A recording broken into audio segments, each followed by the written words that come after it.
Assalamualaikum warahmatullahi wabarakatuh. Perkenalkan, nama saya Risa Anisatul Janah, NIM 1815200112, kelas BKI 5C, Fakultas Dakwah di Universitas Islam Negeri Sultan Maulana Hasanuddin Banten. Baik, di sini saya akan menjelaskan tentang konseling kelompok. Apa sih pengertian dari konseling kelompok? Pengertian konseling kelompok yang diungkapkan oleh beberapa para ahli, diantaranya yaitu konseling kelompok merupakan suatu bantuan pada individu dalam situasi kelompok yang bersifat pencegahan dan penyembuhan serta diarahkan pada pemberian kemudahan dalam perkembangan dan pertumbuhannya.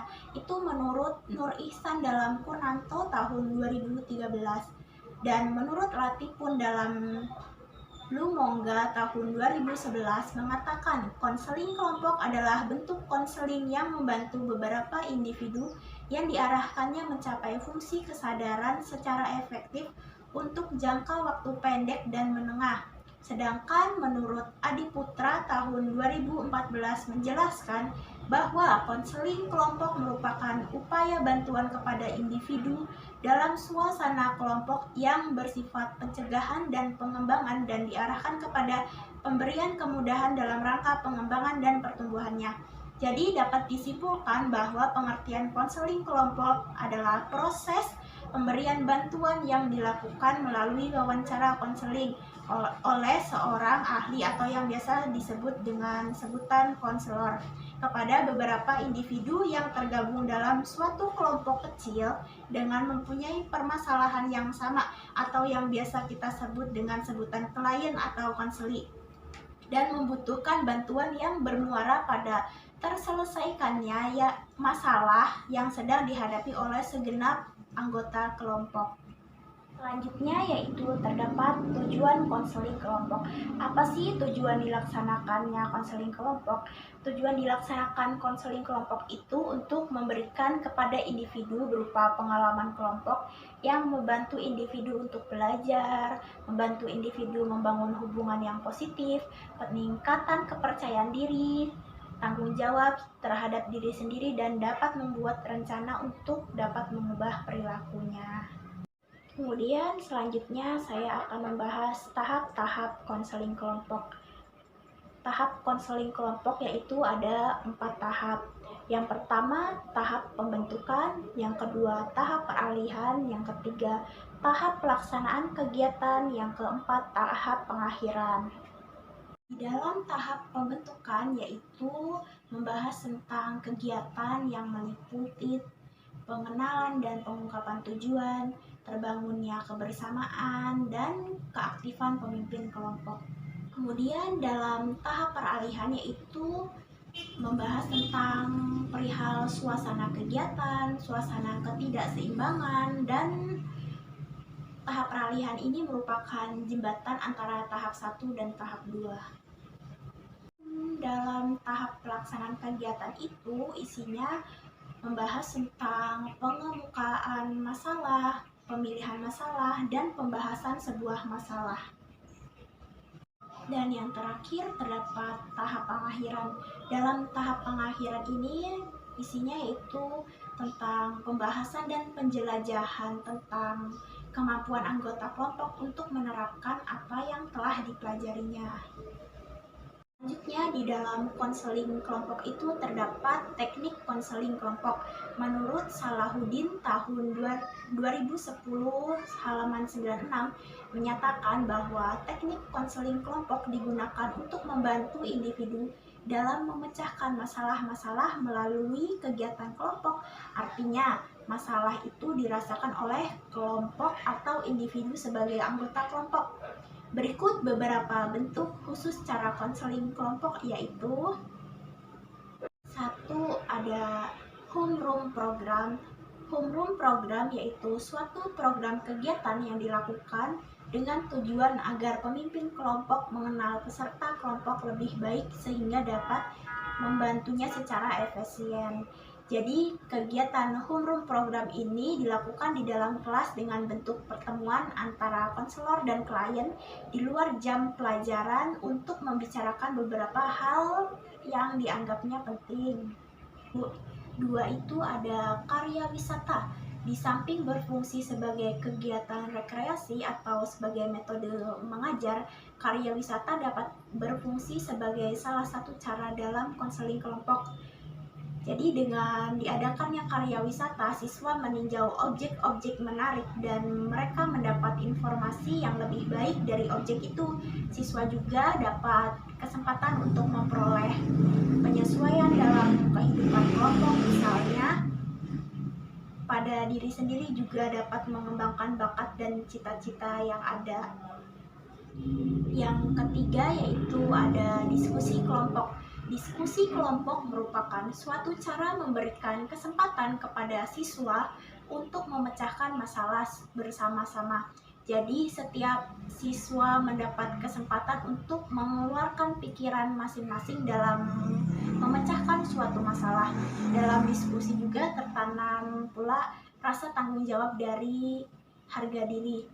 Biasanya masalah-masalah yang dapat didiskusikan yaitu tentang perencanaan suatu kegiatan, masalah-masalah belajar, dan masalah penggunaan waktu senggang dan sebagainya. Yang keempat yaitu ada kegiatan kelompok. Jadi kegiatan kelompok merupakan cara yang baik dalam konseling karena individu mendapat kesempatan untuk berpartisipasi dengan sebaik-baiknya. Banyak kegiatan tentu lebih berhasil jika dilakukan dalam kelompok. Jadi dengan kegiatan kelompok ini, seseorang dapat menyumbangkan pikirannya dan dapat pula mengembangkan rasa tanggung jawabnya. Yang kelima ada organisasi siswa. Organisasi siswa baik dalam lingkungan sekolah maupun di luar sekolah adalah salah satu cara dalam bimbingan kelompok. Melalui organisasi, banyak masalah yang sifatnya individual maupun kelompok dapat diselesaikan. Dalam organisasi, siswa mendapat kesempatan untuk belajar mengenai berbagai aspek kehidupan sosial. Klien juga dapat mengembangkan bakat dalam kepemimpinannya. Saya akan membahas tentang komponen konseling kelompok. Komponen konseling kelompok itu ada 3. Yang pertama ada pimpinan kelompok. Pimpinan kelompok merupakan komponen yang penting dalam suatu kegiatan konseling kelompok. Dalam hal ini pemimpin bukan saja mengarahkan perilaku anggota sesuai dengan kebutuhan, melainkan juga harus tanggap terhadap segala perubahan yang berkembang dalam kelompok tersebut. Yang kedua ada komponen anggota kelompok. Keanggotaan merupakan unsur pokok dalam proses kehidupan konseling kelompok. Dapat dikatakan bahwa tidak ada anggota yang tidak mungkin ada sebuah kelompok. Untuk keanggotaan konseling kelompok yang ideal adalah 6 orang meskipun pada umumnya anggota berjumlah 4-10 orang. Menurut Wibowo 2005 halaman 18. Yang ketiga ada dinamika layanan konseling kelompok. Dinamika layanan konseling kelompok adalah suasana konseling kelompok yang hidup ditandai oleh semangat bekerja sama antara anggota konseling kelompok untuk mencapai tujuan konseling kelompok. Dalam suasana seperti ini, anggota konseling kelompok menampilkan dan membuka diri serta memberi sumbangan bagi suksesnya kegiatan konseling kelompok. Menurut Prayitno dalam Mahfuzon tahun 2005 halaman 33. Selanjutnya yaitu akan membahas tentang pendekatan yang bisa dilakukan oleh konseling kelompok. Apa aja sih pendekatan-pendekatan yang bisa digunakan dalam proses layanan konseling kelompok? Di antaranya yaitu terdapat pendekatan psikoanalitik. Teori konseling psikoanalisis merupakan teori yang tertua, sehingga sebagian besar mendapat seutuhnya pengaruh dari pendekatan psikoanalitik. Pembahasan dalam pendekatan psikoanalitik terarah pada tahap-tahap perkembangan kehidupan individu dan juga evolusi dalam kehidupan dalam proses kelompok analitik sendiri. Menurut Purnanto M. edi tahun 2013 halaman 35-36. Yang kedua yaitu terdapat pendekatan psikologi individual. Tokoh dari psikologi individual adalah Alfred Adler. Teori psikologi individual walaupun pada mulanya tidak didesain khusus dalam layanan konseling kelompok. Namun dalam perkembangannya, teori ini juga digunakan dalam konseling kelompok. Adler dan para pembantunya menggunakan pendekatan kelompok dalam pusat bimbingan anak di Wina sejak pada tahun 1921. Yang ketiga ada pendekatan client center, disebut juga dengan istilah teori diri self teori. Konseling non-direktif dan konseling Rogerian, namun pencetus teori ini adalah Carl R. Roger. Pendekatan ini didasari bahwa manusia cenderung bergerak ke arah keseluruhan dan ke arah perwujudan diri, dan bahwa anggota kelompok sebagai individu dan juga kelompok sebagai keseluruhan itu dapat menemukan arah sendiri dengan bantuan yang minimum dari konselor kelompok atau dari fasilitator. Yang keempat terdapat pendekatan behavioral. Menurut Skinner, perilaku manusia didasarkan atas konsekuensi yang diterima. Apabila perilaku mendapatkan ganjaran positif atau diterima, maka individu akan meneruskan atau mengulangi tingkah lakunya. Sebaliknya, apabila perilaku mendapat ganjaran negatif, hukuman atau ditolak, maka individu akan menghindari atau menghentikan tingkah lakunya. Individu dikontrol oleh penguat reinforcer dari lingkungannya. Konseling behavioral membantu individu untuk mengontrol atau mengubah tingkah lakunya, dan fungsi konseling ini adalah memberikan perhatian khusus pada dampak lingkungan atas dirinya. Yang kelima ada pendekatan rasional emotif. Pendekatan ini dikembangkan oleh Albert Ellis semenjak pertengahan tahun 1950-an. Pendekatan ini dikenal dengan rasional emotif terapi atau yang biasa disebut RET. Ellis merupakan seorang ahli yang sangat rajin dalam bekerja memberikan pelayanan psikoterapi, baik secara individual maupun situasi kelompok, dan juga dalam memberi ceramah di berbagai kesempatan di sepanjang tahun. RET didasari asumsi bahwa manusia dilahirkan dengan potensi rasional, bersifat langsung, dan juga irasional, berpikir lika-liku. Keyakinan irasional yang menyebabkan gangguan emosional. RET tidak memandang hubungan antar pribadi antara konseli dan konselor sebagai sesuatu yang sangat penting dalam proses terapeutik. Yang keenam yaitu terdapat pendekatan analisis transaksional.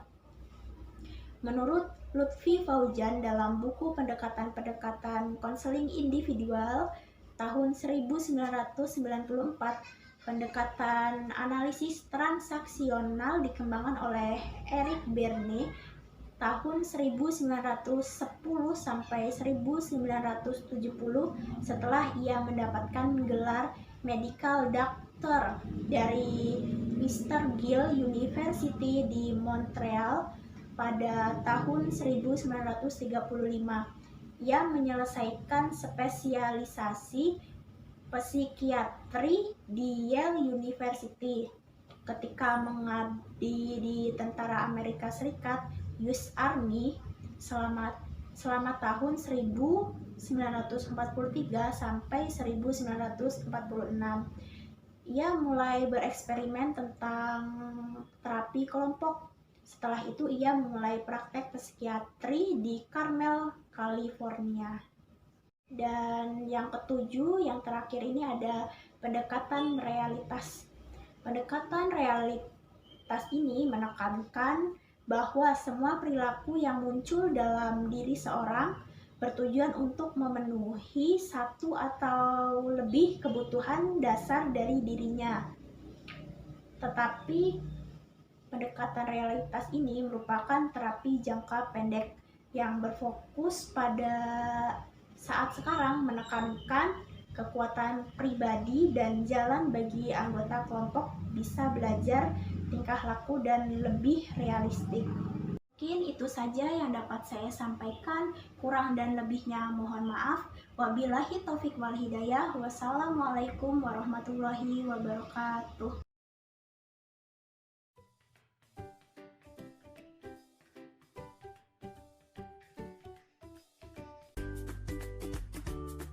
Assalamualaikum warahmatullahi wabarakatuh. Konseling kelompok. Konseling kelompok merupakan proses layanan pemberian bantuan, di mana proses tersebut melibatkan hubungan dengan sejumlah anggota ataupun konseling dalam waktu dan tempat yang sama. Dalam konseling kelompok dibahas mengenai masalah pribadi yang dimiliki oleh masing-masing anggota kelompok tersebut, baik topik umum ataupun masalah-masalah pribadi yang dibahas oleh semua anggota kelompok di bawah bimbingan ataupun pimpinan dari anggota kelompok tersebut, atau juga disebut sebagai konselor. Tujuan dari konseling kelompok ialah untuk berkembangnya kemampuan sosialisasi konseling, khususnya kemampuan berkomunikasi. Melalui konseling kelompok, hal-hal yang dapat menghambat atau mengganggu sosialisasi dan komunikasi konseling dapat dibantu dan didinamikan melalui berbagai macam teknik, sehingga kemampuan sosialisasi dan komunikasi konseling dapat berkembang secara lebih optimal. Tahap-tahap konseling kelompok. Ada beberapa tahap yang dapat kita lakukan dalam konseling kelompok. Tahap yang pertama yaitu tahap awalan, yaitu tahap orientasi dan eksplorasi. Pada tahap ini, konselor menerima secara terbuka dan mengucapkan terima kasih kepada konseling karena telah bersedia untuk mengikuti konseling. Kemudian di tahap ini juga dilakukan dengan konselor meminta kepada salah satu dari konseling untuk memimpin doa untuk memulai acara tersebut. Kemudian tahap ini konselor menjelaskan pengertian konseling kelompok, konselor menjelaskan tujuan konseling kelompok, konselor juga menjelaskan asas-asas konseling kelompok, serta konselor juga menjelaskan cara pelaksanaan konseling kelompok. Kemudian dilanjutkan dengan perkenalan dari nama masing-masing anggota kelompok tersebut. Pada tahap yang kedua yaitu ada tahap peralihan. Pada tahap peralihan ini, konselor membangun iklim saling percaya yang mendorong anggota kelompok tersebut untuk menghadapi rasa takut yang mungkin saja muncul pada tahap awal. Pada tahap peralihan ini, langkahnya yaitu menjelaskan kembali kegiatan konseling kelompok, atau bisa juga dengan tanya jawab tentang kesiapan atau tentang bagaimana proses konseling kelompok tersebut, dan juga mengenali suasana apabila ada anggota kelompok yang belum siap untuk memasuki ke tahap berikutnya. Tahap yang ketiga yaitu tahap inti atau tahap kegiatan. Pada tahap ini yaitu proses penggalian permasalahan dan tindakan yang efektif, menjelaskan masalah pribadi yang hendak diungkapkan oleh anggota kelompok tersebut. Langkah-langkahnya yang pertama mempersilahkan anggota kelompok untuk mengemukakan masalah pribadi masing-masing secara bergantian. Yang kedua, memilih atau menetapkan masalah yang akan dibahas terlebih dahulu pada pertemuan pertama.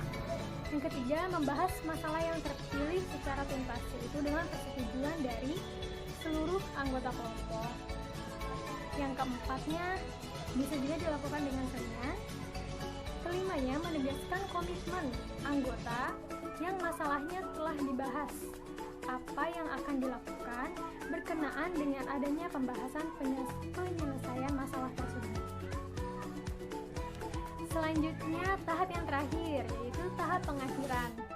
Pada tahap ini ditandai dengan anggota kelompok yang mungkin saja melakukan perubahan tingkah laku di dalam kelompok tersebut. Langkah-langkahnya yang pertama menjelaskan bahwa kegiatan konseling kelompok ini akan diakhiri. Kemudian anggota kelompok mengemukakan kesan dan konselor dapat melihat kemajuan yang dicapai oleh masing-masing anggota kelompok. Kemudian konselor menyimpulkan topik yang telah dibahas pada konseling kelompok ini, kemudian membahas kegiatan lanjutan, serta menyampaikan pesan dan tanggapan dari anggota kelompok. Kemudian konselor mengucapkan terima kasih, serta konselor meminta kepada salah satu anggota kelompok untuk memimpin untuk berdoa. Setelah itu mengakhiri kegiatan konseling kelompok tersebut. Teknik-teknik konseling kelompok. Ada beberapa teknik dalam konseling kelompok. Teknik yang pertama yaitu teknik umum. Teknik ini mengacu pada berkembangnya dinamika kelompok yang diakui oleh seluruh anggota kelompok untuk mencapai tujuan layanan konseling kelompok. Teknik ini diantaranya komunikasi multi arah secara efektif dan terbuka, pengembangan argumentasi, dorongan minimal, argumentasi, pembahasan, pelatihan untuk membentuk pola tingkah laku yang dikehendaki. Teknik yang kedua yaitu teknik permainan. Dapat dilakukan teknik permainan baik sebagai selingan maupun sebagai media yang memuat materi pembinaan tertentu. Permainan kelompok agar dapat berjalan dengan efektif haruslah memiliki ciri-ciri seperti sederhana, menggembirakan, menimbulkan rasa santai, dan meningkatkan keakraban. Teknik yang ketiga yaitu teknik modeling. Teknik modeling yaitu strategi di mana konselor menyediakan demonstrasi tentang menghadirkan model secara langsung saat konseling itu berlangsung untuk mencapai tujuan sehingga kecakapan pribadi ataupun sosial tertentu dapat diperoleh dengan mengamati atau mencontoh tingkah laku model yang ada. Teknik yang keempat yaitu bermain peran. Merupakan teknik konseling melalui pengembangan imajinasi dan penghayatan anggota kelompok dengan cara memerankan sebagai tokoh hidup atau benda mati yang disesuaikan dengan kejadian dalam kehidupan yang sebenarnya. Teknik yang kelima yaitu homework assignment. Teknik yang dilaksanakan dalam bentuk tugas-tugas rumah dapat melatih dan membiasakan diri dalam menuntut perilaku atau tingkah laku yang diharapkan. Komponen konseling kelompok. Yang pertama, ada anggota kelompok. Anggota kelompok ini terdiri dari minimal 5 sampai 15 orang atau 8 sampai 10 orang. Kemudian pimpinan kelompok. Pimpinan kelompok ini ialah seorang konselor yang terlatih dan profesional yang aktif berbicara, dapat menguasai dan membimbing proses konseling. Pimpinan kelompok diharapkan dapat menghidupkan dinamika kelompok. Kemudian ada anggota kelompok. Anggota kelompok ini juga harus aktif, mandiri, memahami dengan positif dan dapat merespon dengan sikap yang baik, berbagi pendapat, ide, pengalaman, dan dapat menjaga kerahasiaan. Pendekatan konseling kelompok. Ada beberapa pendekatan yang dapat kita lakukan dalam konseling kelompok. Di sini saya menyebutkan 5 pendekatan dalam konseling kelompok. Yang pertama, pendekatan behavior. Yang kedua, pendekatan client center. Yang ketiga, pendekatan realitas. Yang keempat, pendekatan psikoanalitik. Dan yang kelima, pendekatan REBT atau Rational Emotive Behavior Therapy. Terima kasih. Wassalamualaikum warahmatullahi wabarakatuh.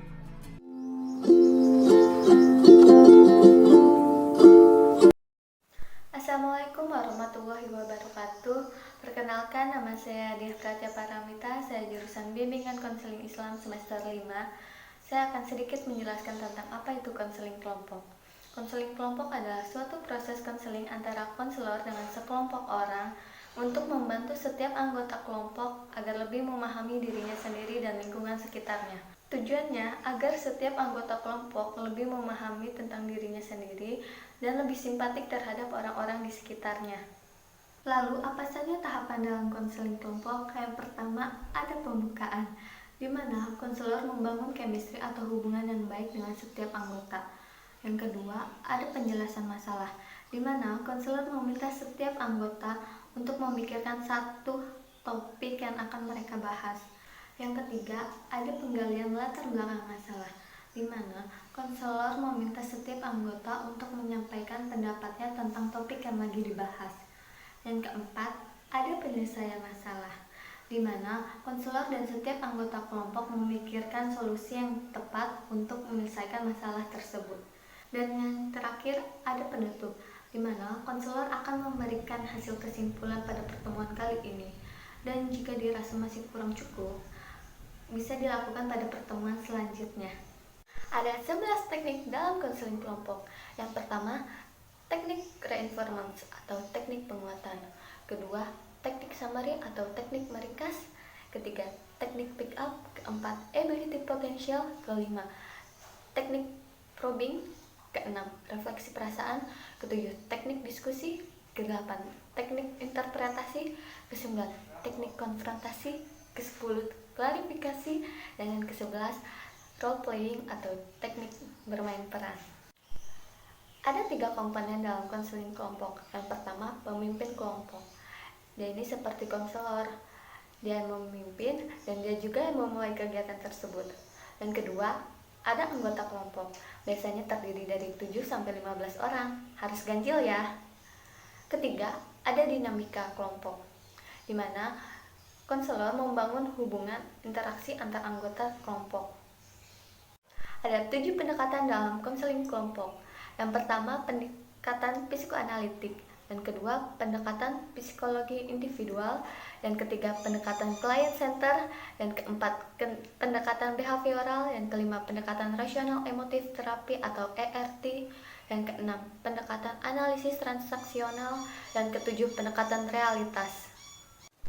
Nah, itu tadi sedikit penjelasan tentang konseling kelompok. Itu saja yang dapat saya sampaikan, kurang lebihnya mohon maaf. Sekian, terima kasih. Wassalamualaikum warahmatullahi wabarakatuh. Assalamualaikum warahmatullahi wabarakatuh. Nama saya Lutfia. Pada kali ini, saya akan membahas sedikit tentang konseling kelompok. Pengertian konseling kelompok. Konseling kelompok adalah layanan yang diberikan kepada sejumlah peserta didik atau konseling dalam suasana kelompok dengan memanfaatkan dinamika kelompok untuk saling belajar dari pengalaman para anggotanya, sehingga peserta didik atau konseling dapat mengatasi masalah. Tujuan konseling kelompok adalah memfasilitasi peserta didik atau konseling melakukan perubahan perilaku, mengkonstruksi pikiran, mengembangkan kemampuan mengatasi situasi kehidupan, membuat keputusan yang bermakna bagi dirinya, dan berkomitmen untuk mewujudkan keputusan dengan penuh tanggung jawab kehidupannya dengan memanfaatkan kekuatan kelompok. Dalam konseling kelompok terdiri atas 4 tahap. Yang pertama, tahap awal. Yang kedua, tahap peralihan. Yang ketiga, tahap kegiatan. Yang keempat, tahap pengakhiran. Pada tahap awal, konselor menjalin hubungan baik dengan anggotanya dan menjelaskan tentang konseling kelompok. Tahap peralihan. Tahap peralihan yang digunakan sebagai pengalihan ke kegiatan selanjutnya. Tahap kegiatan. Proses penggalian, permasalahan yang mendalam, dan tindakan yang efektif menjelaskan masalah pribadi yang hendak dikemukakan oleh anggota kelompok. Tahap pengakhiran ditandai anggota kelompok mulai melakukan perubahan tingkah laku di dalam kelompok dan mengakhiri seluruh rangkaian kegiatan kelompok.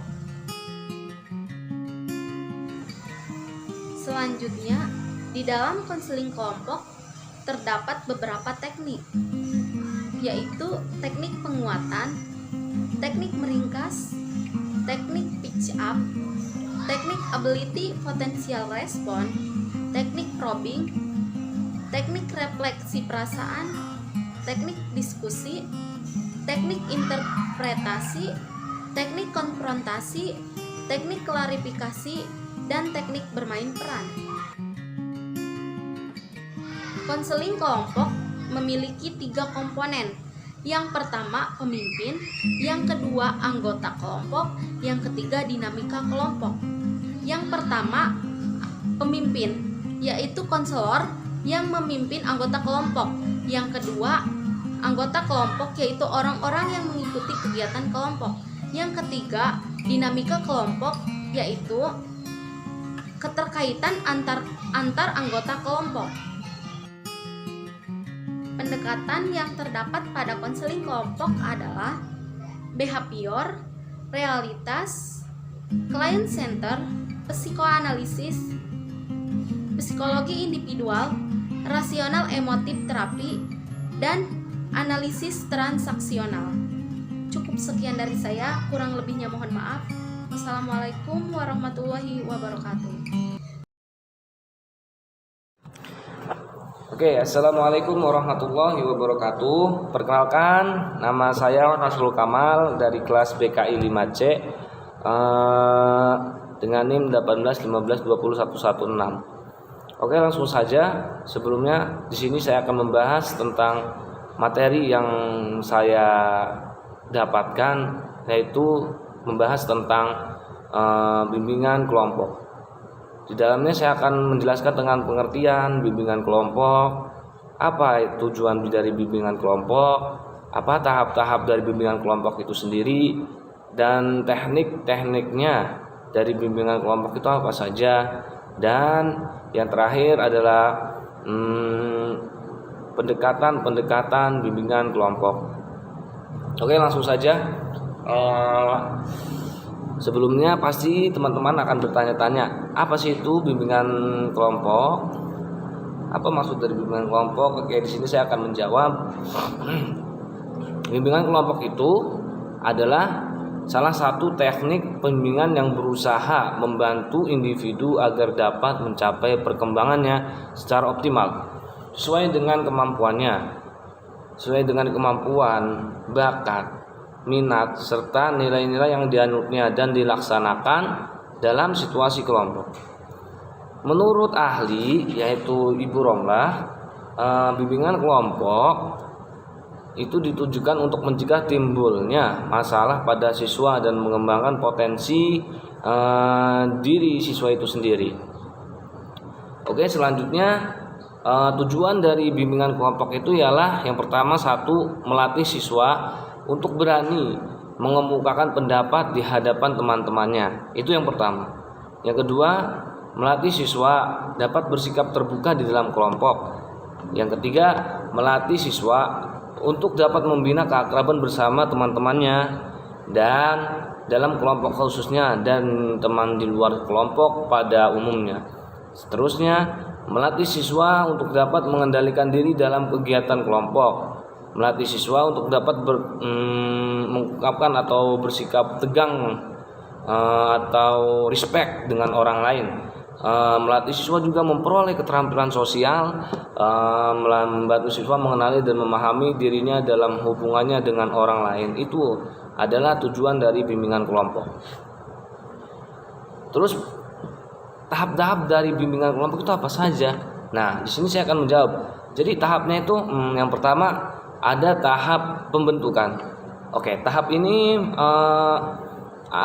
bisa disebut dengan tahap pengenalan, tahap pelibatan diri atau tahap memasukkan identitas kita, mengenalkan ke dalam kehidupan suatu kelompok. Pada tahap ini, pada umumnya para anggota akan saling memperkenalkan dirinya masing-masing kepada anggotanya yang lain. Harapannya agar saling mengenal satu sama lain, dan capaian yang baik itu capaian yang baik itu bisa dihasilkan atau didapat dengan cara bersama-sama, baik untuk seluruh anggota ataupun sebagian dari anggota itu. Oke, yang kedua ada tahap peralihan. Jadi tahap peralihan itu adalah suatu jembatan antara tahap pertama dan tahap ketiga. Ada kalanya jembatan ditempuh dengan amat mudah dan ada kalanya juga jembatan ditempuh dengan lancar, mudah, ada juga yang susah gitu ya. Artinya para anggota kelompok dapat segera memasuki kegiatan tahapan ketiga dengan penuh kemauan dan kesukarelaan gitu.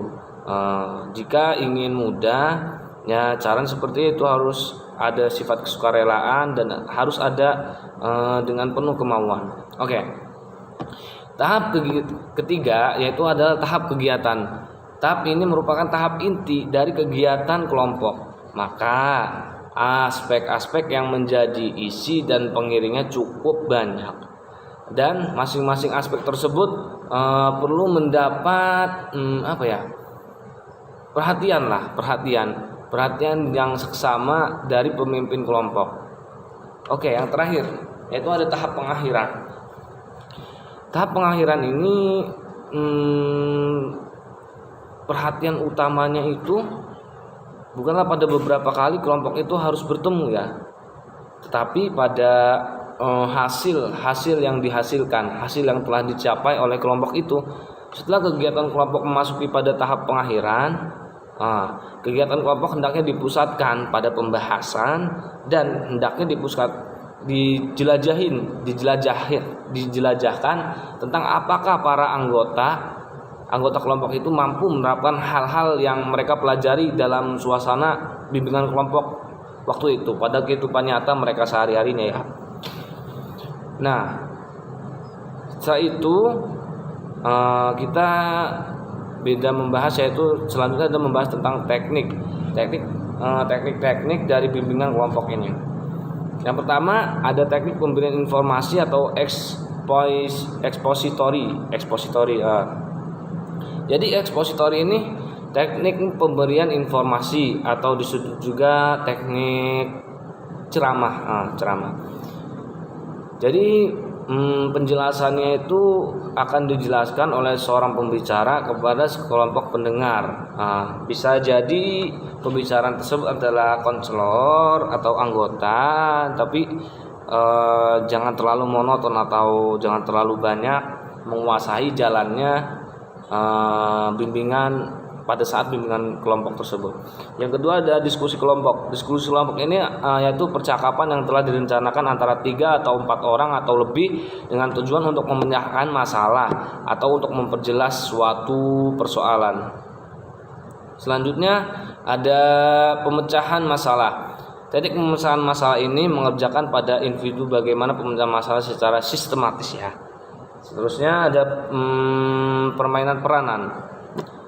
Menurut Adam dan Ibu Romlah menyatakan bahwa permainan simulasi atau permainan peranan itu dapat alat belajar yang menggambarkan keterampilan dan pengertian mengenai hubungan antar manusia dengan jalan memerankan situasi-situasi yang paralel dengan yang terjadi dalam kehidupan yang sebenarnya. Nah, seterusnya ada juga macam-macam dari permainan ini. Ada permainan peran kayak tadi kan, ada permainan simulasi. Nah, tujuan permainan simulasi ini juga untuk supaya agar tidak tegang lah. Jadi para anggota kelompok ini direfleksikan dengan cara permainan simulasi tersebut. Yang kedua, yang seterusnya ada homeroom. Homeroom ini adalah suatu program kegiatan yang dilakukan dengan tujuan agar guru dapat agar gurunya itu dapat mengenal murid-muridnya lebih baik lagi. Akhir ada karya wisata atau field trip ya.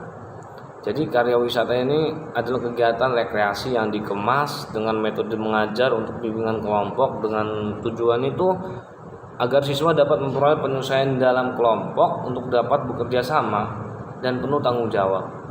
Metode karya wisata ini tuh berguna juga untuk bagi siswa untuk membantu mereka memahami kehidupan real atau nyata ya dalam lingkungannya nanti setelah beranjak dewasa ataupun ya dalam lingkungan barunya lah.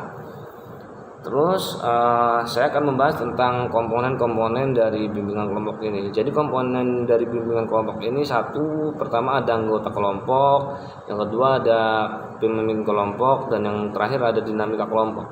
Yang pertama anggota kelompok. Jadi bimbingan kelompok ini tidak akan berjalan jika tidak ada anggota kelompoknya ataupun tidak ada pemimpin kelompoknya ya.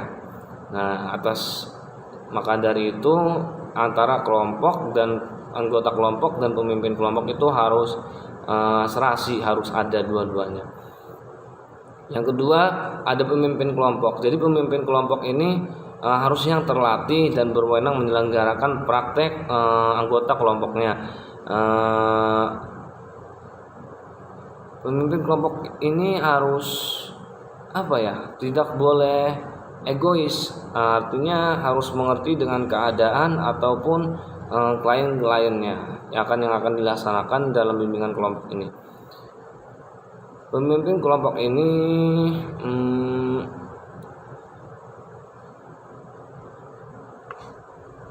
harus harus bisa membaca karakter dari kliennya satu persatu agar bimbingan kelompok ini berjalan dengan lancar dan cepat, tidak memakan waktu lagi. Yang terakhir ada dinamika kelompok. Jadi dinamika kelompok ini jiwa yang menghidupkan suasana kelompok. Melalui dinamika kelompok, setiap anggota kelompok diharapkan dapat dan mampu tegak sebagai perorangan yang sedang mengembangkan dirinya dalam hubungan dengan orang lain. Oke, sekian dari pembahasan materi saya tentang bimbingan kelompok ini. Semoga teman-teman semua paham apa yang sudah saya jelaskan tentang materi bimbingan kelompok ini. Pasti banyak kekurangan dari penjelasan saya, ataupun mungkin masih banyak yang kurang. Sebelumnya saya mohon maaf yang sebesar-besarnya karena saya hanya manusia biasa, dan ada lebihnya bukan dari saya sendiri, yaitu pasti dari Allah Subhanahu wa taala. Yang kurang lebihnya mohon maaf. Wabillahi taufiq wal hidayah. Wassalamualaikum warahmatullahi wabarakatuh.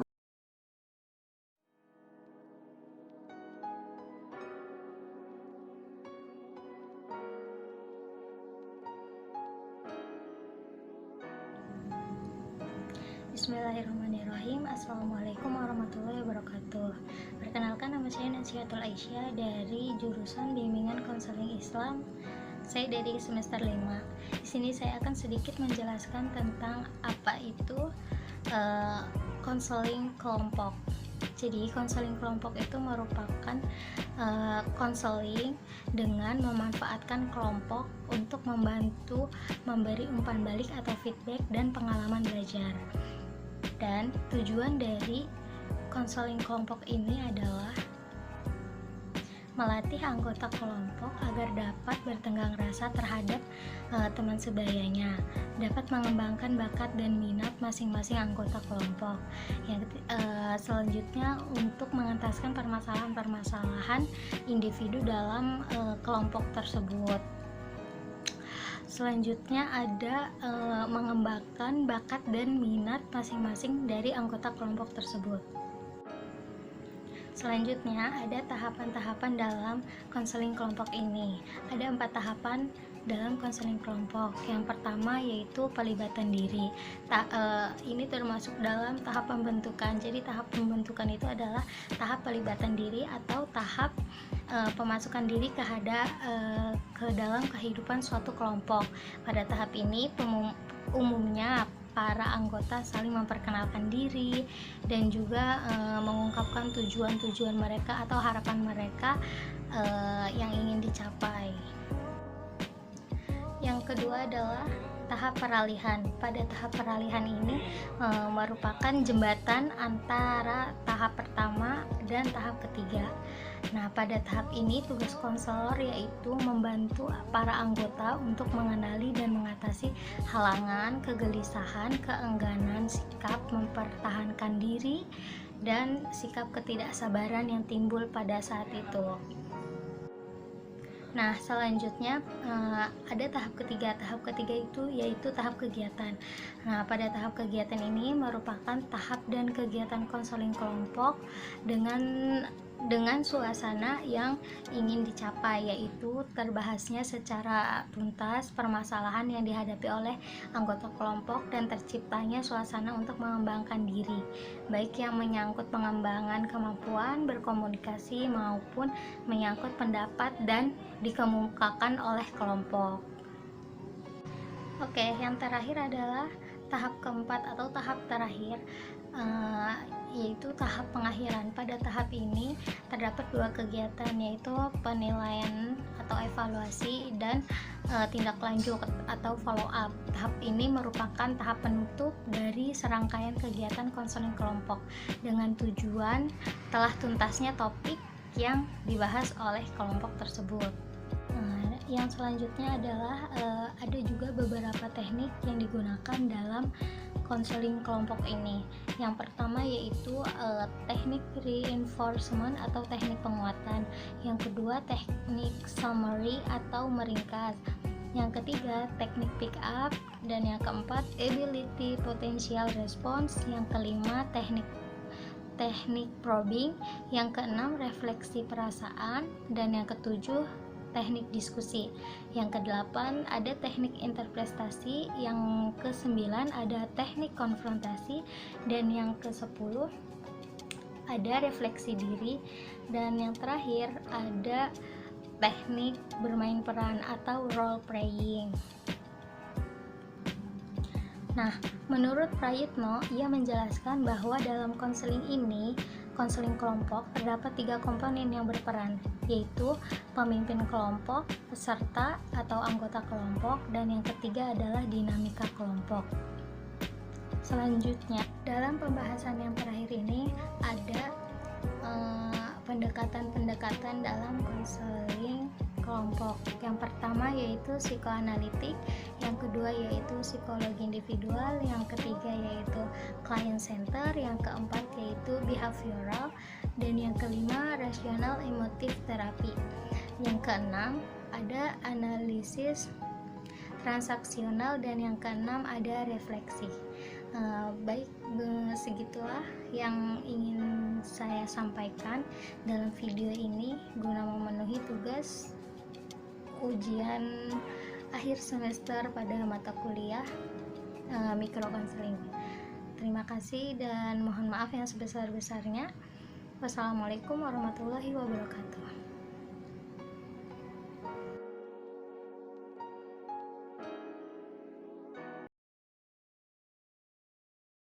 Assalamualaikum warahmatullahi wabarakatuh. Saya Uswatun Hasanah. Di sini saya akan menjelaskan sedikit tentang layanan konseling kelompok. Apa itu layanan konseling kelompok? Layanan konseling kelompok adalah layanan konseling perorangan yang dilaksanakan dalam suasana kelompok, yang di dalamnya terdapat ada konselor dan konseli. Konselor ini adalah pemimpin kelompok, klien ini adalah atau konseli ini adalah anggota kelompok. Nah, di dalam konseling kelompok ini memiliki tujuannya yaitu untuk meningkatkan perkembangan kemampuan bersosialisasi, khususnya dalam berkomunikasi. Nah, di layanan konseling kelompok ini memiliki asas-asas. Yang pertama asas kerahasiaan, yang kedua asas kesukarelaan, yang ketiga asas kenormatifan, dan keempat asas kekinian. Yang pertama asas kerahasiaan. Setiap anggota kelompok harus menjaga rahasia anggota kelompok lainnya yang sudah dibahas dalam kegiatan konseling kelompok. Yang kedua itu asas kesukarelaan. Setiap anggota kelompok sukarela atau tidak ada paksaan untuk mengikuti kegiatan layanan konseling kelompok. Dan ketiga itu adalah asas kenormatifan. Setiap anggota kelompok itu pasti memiliki pendapat yang berbeda-beda. Maka setiap anggota kelompok juga harus menghargai pendapat anggota kelompok lainnya. Nah, yang keempat itu asas kekinian. Dalam kegiatan layanan konseling kelompok ini harus membahas topik atau tema yang kekinian, masalah kekinian, seperti contohnya longsor yang terjadi di Jawa Barat, banjir yang terjadi di Kalimantan, atau pandemi COVID-19 yang terjadi sekarang ini, yang terjadi di tahun 2020 dan 2021. Maka yang dibahas pun harus masalah yang kekinian. Dalam layanan konseling kelompok ini ada tahap-tahapan. Yang pertama itu tahap awal, yang kedua itu tahap peralihan, yang ketiga tahap kegiatan, dan yang keempat itu tahap pengakhiran. Nah, di dalam tahap awal ini pemimpin kelompok harus membuka awal jalannya layanan konseling kelompok ini dengan memimpin berdoa. Terus juga pemimpin kelompok juga harus menjelaskan kepada anggota kelompok apa itu layanan konseling kelompok dan tujuan diadakannya layanan konseling kelompok. Nah, di dalam yang kedua, tahap peralihan. Dalam tahap peralihan ini, pemimpin kelompok kembali lagi bertanya kepada anggota kelompok, menjelaskan kembali apa itu layanan konseling kelompok kepada anggota kelompok, dan juga pemimpin kelompok tanya jawab kepada anggota kelompok, apakah anggota kelompok ini sudah siap untuk mengikuti kegiatan layanan konseling kelompok. Nah, dan ketiga itu yang ketiga itu tahapan kegiatan. Nah, dalam tahapan kegiatan ini yaitu membahas topik yang akan dibahas.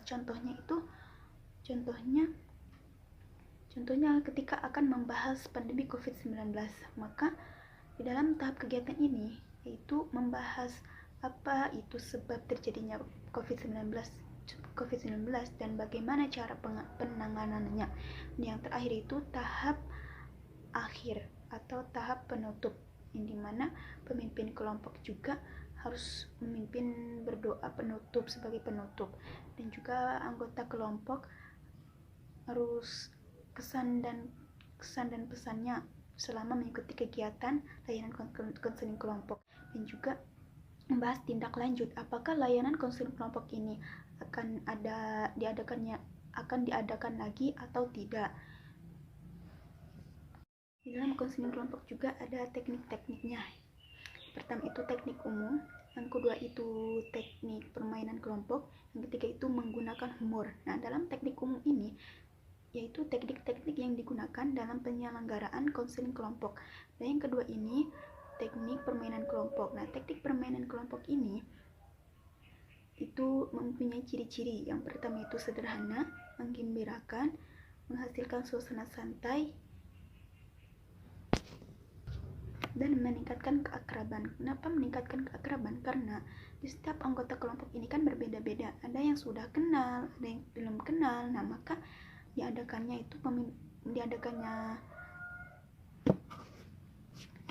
permainan kelompok itu tujuannya untuk meningkatkan keakraban antara anggota kelompok yang satu dengan anggota kelompok yang lain. Nah, yang ketiga itu menggunakan humor. Kenapa menggunakan humor? Karena supaya menimbulkan suasana yang rileks dan segar, dan supaya menghilangkan rasa ketegangan dalam setiap anggota kelompok. Cukup sekian yang saya sampaikan. Lebihnya mohon maaf. Wassalamualaikum warahmatullahi wabarakatuh. Assalamualaikum warahmatullahi wabarakatuh. Hai, saya Sani Rosdiana. Saya dari kelas BKI 5C ingin menjelaskan mengenai konseling kelompok. Pengertian dari konseling kelompok merupakan pemberian bantuan yang diberikan oleh seorang konselor dalam suatu kelompok kepada suatu individu untuk mengetaskan atau memecahkan suatu permasalahan yang terjadi. Sedangkan menurut Praitno menjelaskan bahwa konseling kelompok adalah usaha pemberian bantuan yang diberikan oleh seorang konselor kepada orang-orang yang membutuhkan untuk mengetaskan masalah yang sedang dihadapi dalam suasana kelompok. Tujuan konseling kelompok dalam suatu proses itu terdapat tujuannya untuk hal apa sih yang akan kita tuju untuk kedepannya. Nah, dalam proses konseling kelompok ini memiliki tujuan, yaitu untuk memotivasi untuk menjadi lebih baik lagi, untuk lebih berani speak up mengenai hal-hal yang dirasakan, untuk lebih mandiri, untuk dapat mengetaskan permasalahan dan lebih dapat bersosialisasi dengan orang lain. Adapun tujuan konseling kelompok menurut Bariyah yaitu pertama, membantu individu mencapai perkembangan yang optimal. Yang kedua, berperan mencapai perkembangan yang optimal. Yang ketiga, klien dapat mengatasi masalah lebih cepat dan tidak menimbulkan gangguan emosi. Yang keempat, menciptakan dinamika sosial yang berkembang insentif. Dan yang kelima, mengembangkan keterampilan komunikasi dan interaksi sosial yang baik dan sehat. Tentunya tujuan ini yang diharapkan para anggota ketika melakukan proses konseling kelompok. Dalam konseling kelompok terdapat tahapan-tahapan di dalamnya. Tentunya tahapan-tahapan ini penting dalam proses konseling kelompok ini. Dan menurut Praitno terdapat 4 tahapan-tahapan, mengatakan bahwa menempuh tahapan-tahapan sebagai berikut. Itu ada 4, yaitu kegiatan awal, kegiatan peralihan, kegiatan pokok, dan kegiatan pengakhiran. Tentunya di sini ada ibaratnya ada pengawalan, isi, pokok atau intinya, dan pengakhirannya. 3 hal ini penting, harus berurutan. Jika tidak, maka tidak akan berjalan dengan baik dan secara teratur. Tahapan ini dilaksanakan secara bertahap, dari tahapan awal, tengah, awal, inti, dan pengakhiran, agar konseling kelompok dapat terlaksana dengan baik.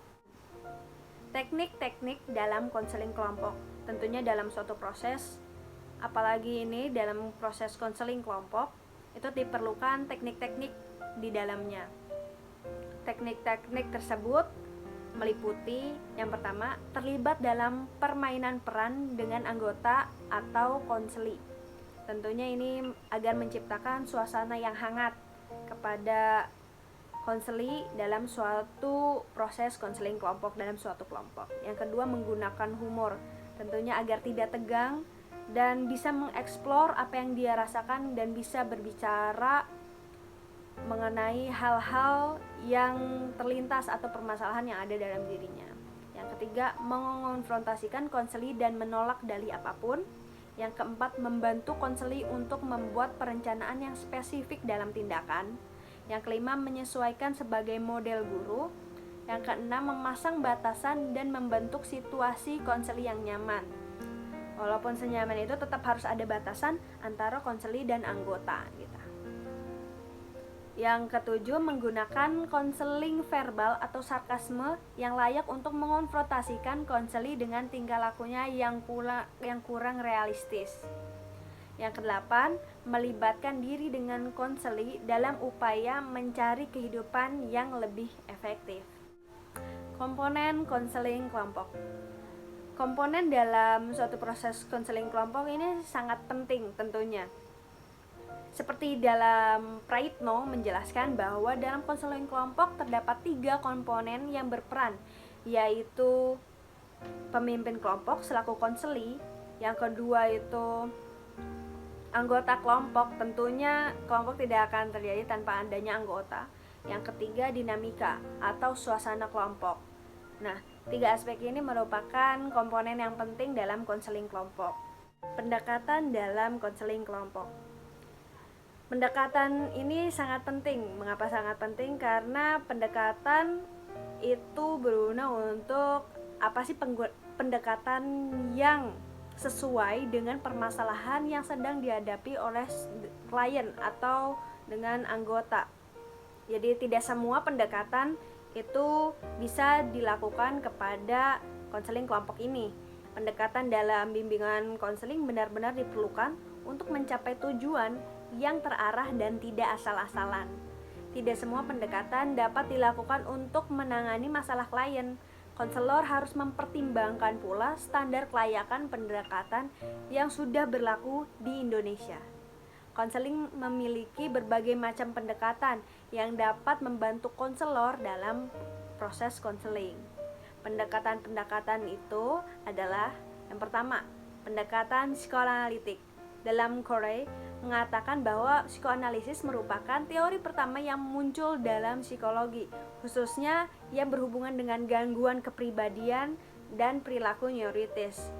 Psikoanalisis ini tentu teman-teman sudah ketahui bahwa yang menciptakan ini adalah Sigmund Freud, yaitu bapak dari psikoanalisis. Yang kedua ada pendekatan behavioral. Pendekatan behavioral itu atau perilaku adalah penerapan aneka ragam teknik dan prosedur yang berakar pada berbagai teori belajar. Konseling model ini menyertakan penerapan yang sistematis prinsip-prinsip belajar pada pengubah perilaku ke arah cita-cita yang adiktif. Yang ketiga, ada pendekatan eksistensial humanistik atau biasa disebut pendekatan humanistik. Ya. Psikologi humanistik ini berfokus pada kondisi manusia. Pendekatan ini terutama adalah suatu sikap yang menekankan pada pemahaman atas manusia alih-alih suatu sistem teknik-teknik yang digunakan untuk mempengaruhi klien. Oleh karena itu, pendekatan ini bukan suatu aliran terapi, bukan pula suatu teori tunggal yang sistematik.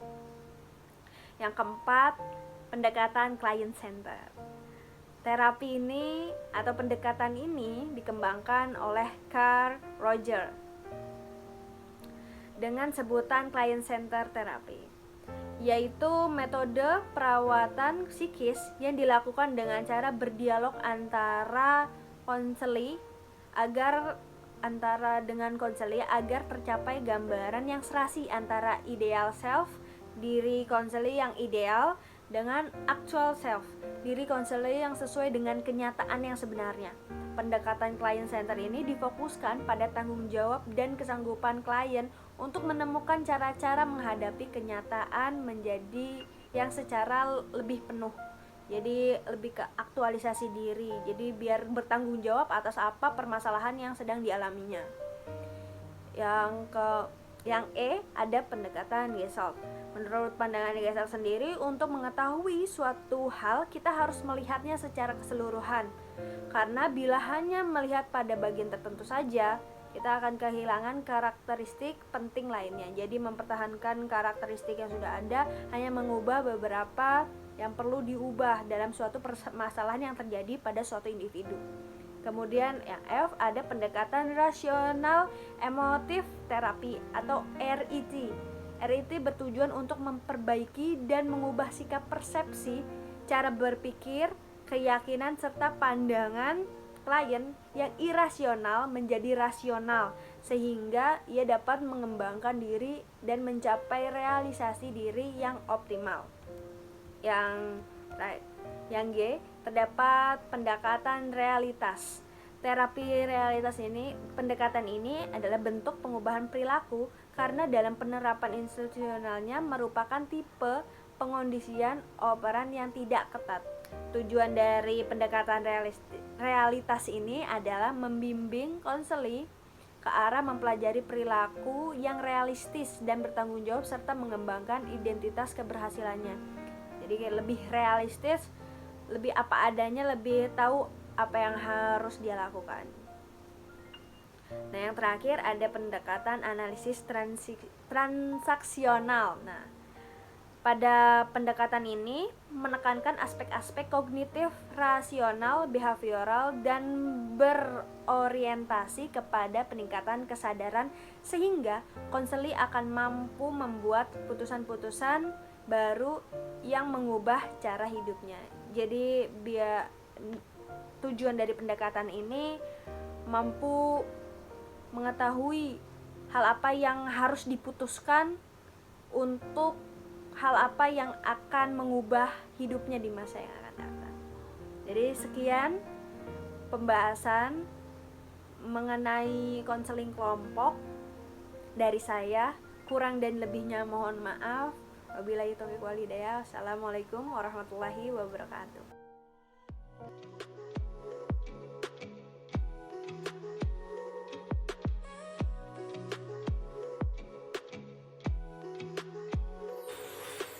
Bismillahirrahmanirrahim. Assalamualaikum warahmatullahi wabarakatuh. Saya Regita Ayu Ansari, kelas 5C, Bimbingan Konseling Islam, Universitas Islam Negeri Sultan Maulana Hasanuddin, Banten. Pada video ini, saya akan sedikit menjelaskan tentang konseling kelompok. Apa sih konseling kelompok itu? Yuk disimak. Konseling kelompok adalah upaya bantuan yang bersifat pencegahan dan pengembangan kemampuan pribadi sebagai pemecahan masalah secara kelompok atau bersama-sama dari seorang konselor kepada klien. Tujuannya yaitu yang pertama, mempelajari masalah-masalah manusia pada umumnya.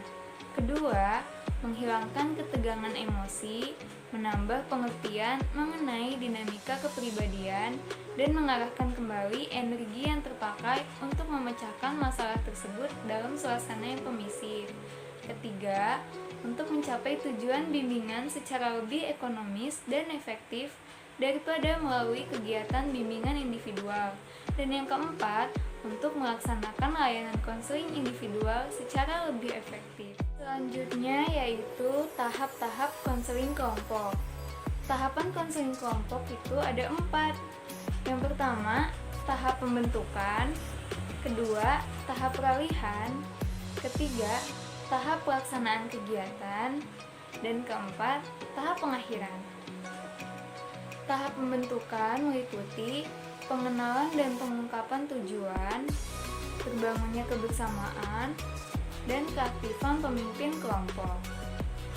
Tahap peralihan meliputi suasana kegiatan, suasana ketidakseimbangan, dan merupakan jembatan antara tahap 1 dan tahap 2. Tahap pelaksanaan kegiatan meliputi pengemukaan permasalahan, pemilihan masalah, dan pembahasan masalah. Dan tahap pengakhiran yaitu pembahasan dan penjelajahan tentang kemampuan anggota kelompok untuk menerapkan apa yang telah mereka pelajari. Kemudian ada teknik-teknik. Teknik-teknik dalam konseling kelompok itu ada 11. Yang pertama, teknik reinforcement atau penguatan. Kedua, teknik summary atau meringkas. Ketiga, teknik pick up. Keempat, ability potential response. Kelima, teknik probing. Keenam, refleksi perasaan. Ketujuh, teknik diskusi. Kedelapan, teknik interpretasi. Kesembilan, teknik konfrontasi. Kesepuluh, klarifikasi. Dan yang ke-11, bermain peran atau role playing. Dalam konseling kelompok juga memiliki komponen. Komponen dalam konseling kelompok itu terbagi 2. Yang pertama pemimpin kelompok dan yang kedua anggota kelompok. Lalu yang terakhir ada pendekatan. Pendekatan dalam konseling kelompok itu ada 5. Ada psikoterapi kelompok, ada konseling kelompok, ada kelompok latihan dan pengembangan, diskusi kelompok terfokus, dan self-help. Nah, itulah sedikit penjelasan tentang konseling kelompok. Sekian dari saya, semoga bermanfaat. Terima kasih. Wassalamualaikum warahmatullahi wabarakatuh.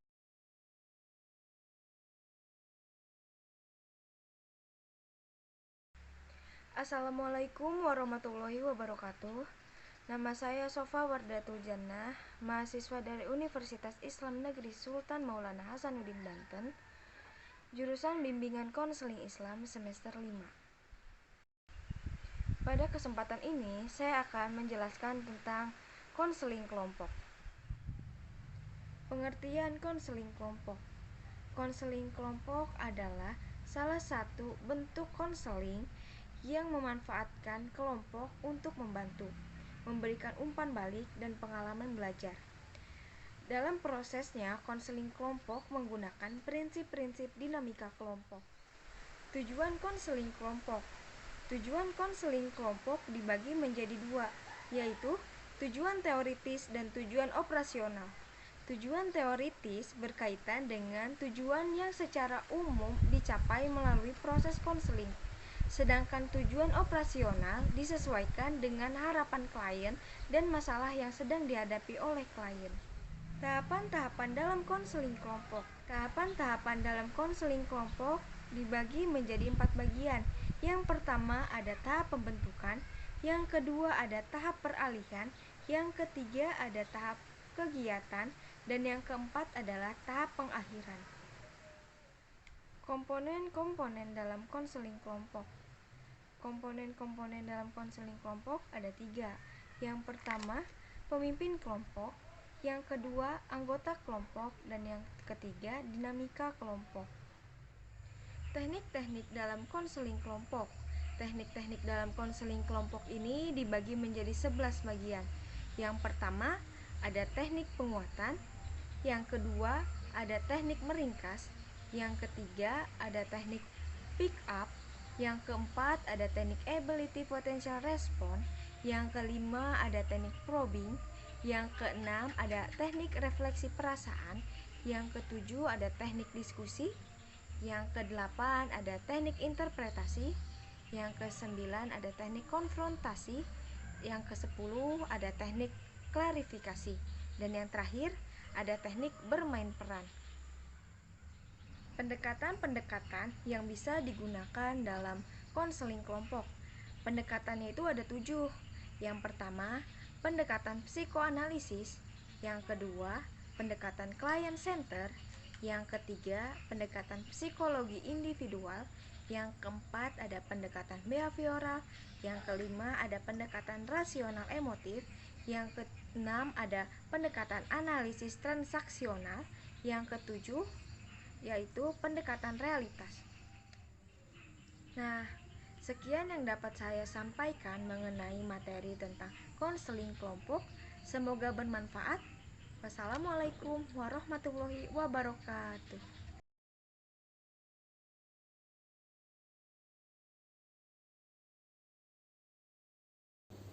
Halo, Assalamualaikum warahmatullahi wabarakatuh. Saya akan menjelaskan tentang konseling kelompok. Menurut Prayitno, konseling kelompok adalah usaha pemberian bantuan yang diberikan oleh seorang konselor kepada orang yang membutuhkan untuk mengentaskan masalah dalam suasana kelompok. Ada beberapa tujuan dalam konseling kelompok. Yang pertama, mendorong munculnya motivasi pada diri klien untuk mengubah perilakunya. Yang kedua, membantu klien dalam mengentaskan masalahnya dengan lebih cepat. Dan yang ketiga, mengembangkan keterampilan komunikasi dan interaksi sosial. Menurut Prayitno, konseling kelompok memiliki 4 tahap. Yang pertama yaitu tahap pembentukan. Kegiatannya digunakan untuk mengungkapkan tujuan konseling kelompok serta menjelaskan bagaimana cara melaksanakan kelompok. Tahap ini juga digunakan untuk memperkenalkan diri dan mengakrabkan sesama anggota kelompok. Yang kedua yaitu tahap peralihan atau tahap transisi. Nah, pada tahap ini digunakan untuk mengalihkan kegiatan sebelumnya ke kegiatan yang lebih terarah. Bisa menggunakan games yang bertujuan untuk meningkatkan keikutsertaan anggota kelompok. Yang ketiga yaitu tahap kegiatan. Tahap ini digunakan untuk mengentaskan masalah pribadi yang dialami oleh anggota kelompok, mengungkapkan secara rinci masalah apa yang dihadapi. Semua anggota kelompok merespon apa yang disampaikan oleh anggota yang lain. Yang keempat yaitu tahap akhir. Nah, tahap ini kita melihat kembali apa yang telah kita lakukan dan apa yang telah dicapai oleh semua anggota kelompok selama proses konseling berlangsung. Ada beberapa teknik yang biasa digunakan dalam konseling kelompok. Yang pertama yaitu reinforcement, di mana ini sebagai bentuk penguatan dari konselor seperti kata-kata bagus sekali. Yang kedua yaitu meringkas. Setelah anggota kelompok semuanya membahas permasalahan yang perlu dituntaskan, maka kemudian konselor meringkasnya. Yang ketiga yaitu pick up, di mana konselor mengutip apa yang disampaikan oleh anggota kelompok dan menyampaikannya sebagai pernyataan yang baru. Yang keempat yaitu probing, di mana konselor mengungkapkan pertanyaan pengarahan sehingga diperoleh jawaban yang ditetapkan atau jawaban selektif. Yang kelima yaitu refleksi perasaan. Konselor di sini digunakan untuk agar anggota kelompok ini bisa lebih leluasa mengungkapkan perasaannya. Nah, yang keenam teknik diskusi. Konselor menentukan pokok masalah apa yang dibahas. Tentunya ini sesuai dengan persetujuan dari anggota kelompok. Yang ketujuh yaitu teknik interpretasi, digunakan untuk menyampaikan arti dari pesan yang disampaikan. Yang kedelapan yaitu teknik konfrontasi, di mana konselor menyampaikan beberapa penyimpangan yang terlihat antara pernyataan dan tingkah laku dari anggota kelompok. Yang kesembilan yaitu bermain peran. Teknik ini menggunakan penghayatan imajinasi dari anggota kelompok. Selain itu, ada juga komponen-komponen dalam konseling kelompok. Yang pertama yaitu pemimpin kelompok. Dalam hal ini konselor. Yang kedua yaitu anggota kelompok. Anggota kelompok adalah orang yang berperan sebagai pendengar, orang yang memahami, dan orang yang merespon selama kegiatan konseling berlangsung. Yang ketiga yaitu jumlah anggota. Nah, jumlah anggota ini berpengaruh terhadap keefektifan dari konseling kelompok. Yang keempat ada homogenitas kelompok. Sebenarnya dalam konseling kelompok ini memerlukan anggota kelompok yang bervariasi. Tujuannya agar diperoleh sumber yang kaya untuk pencapaian tujuan dari konseling kelompok itu sendiri. Yang kelima yaitu sifat kelompok. Sifat kelompok ini ada yang bersifat tertutup dan terbuka. Kalau yang misalnya tertutup itu tidak menerima anggota yang baru, tetapi kalau sifatnya terbuka itu menerima anggota yang baru. Selanjutnya yang terakhir yaitu waktu pelaksanaan. Lamanya waktu pelaksanaan ini bergantung pada masalah apa yang sedang dibahas. Ada beberapa pendekatan yang bisa digunakan dalam konseling kelompok. Seperti yang pertama, psikoanalisis. Nah, pendekatan ini didasari keyakinan bahwa keadaan jiwa seseorang itu berkaitan dengan situasi sosial di mana orang tersebut berada. Kaitannya dengan proses interaksi antara id, ego, dan superego. Konselor membantu klien untuk menemukan hal-hal yang tidak disadari dari perilakunya masa kini. Nah, yang kedua yaitu pendekatan holistik. Pendekatan ini mengenai pribadi atau manusia sebagai individu yang berarti atau tidak. Pendekatan ini bertujuan untuk mengurangi perasaan rendah diri atau inferior dan perkembangan perasaan terhadap orang lain. Yang ketiga yaitu pendekatan client center. Nah, pendekatan ini didasari keyakinan bahwa manusia cenderung bergerak ke arah keseluruhan dan perwujudan diri. Dalam hal ini, anggota kelompok sebagai individu ataupun keseluruhan dapat menemukan arah hidupnya dengan bantuan minim dari konselor. Yang keempat yaitu pendekatan behavioral. Nah, perilaku manusia didasarkan oleh konsekuensi yang ia terima. Jika ia menerima konsekuensi yang positif, maka ia akan meneruskan perilakunya. Tetapi jika ia menerima konsekuensi yang negatif, maka ia akan menghentikan perilakunya tersebut. Nah, pendekatan ini digunakan agar klien bisa mengontrol tingkah lakunya. Ada beberapa teknik yang biasa digunakan dalam pendekatan ini seperti desensitisasi sistematis, ini untuk menghilangkan kecemasan. Lalu ada reinforcement, ini untuk meningkatkan keyakinan terhadap perilaku yang dikehendaki dengan penguatan. Ada assertive training, agar klien ini bisa mengungkapkan atau mengekspresikan perasaannya kepada orang lain dengan lugas tanpa agresif. Yang terakhir ada homework, digunakan untuk memberi tugas tentang perilaku yang baru. Yang kelima ada pendekatan rasional emotif. Nah, pendekatan ini didasarkan oleh keyakinan bahwa manusia dilahirkan dengan pikiran rasional dan irasional. Pendekatan ini menekankan kebersamaan dan reaksi antara berpikir dan akal sehat, perasaan, dan perilaku. Pendekatan ini mengajak klien agar bisa berpikir secara rasional. Yang keenam yaitu pendekatan realitas. Pendekatan ini menekankan bahwa perilaku yang muncul itu sebagai bentuk untuk memenuhi kebutuhan satu atau lebih dari diri individu tersebut. Tujuan pendekatan ini adalah untuk menemukan cara yang efektif dalam memenuhi kebutuhan. Sekian dari saya. Assalamualaikum warahmatullahi wabarakatuh.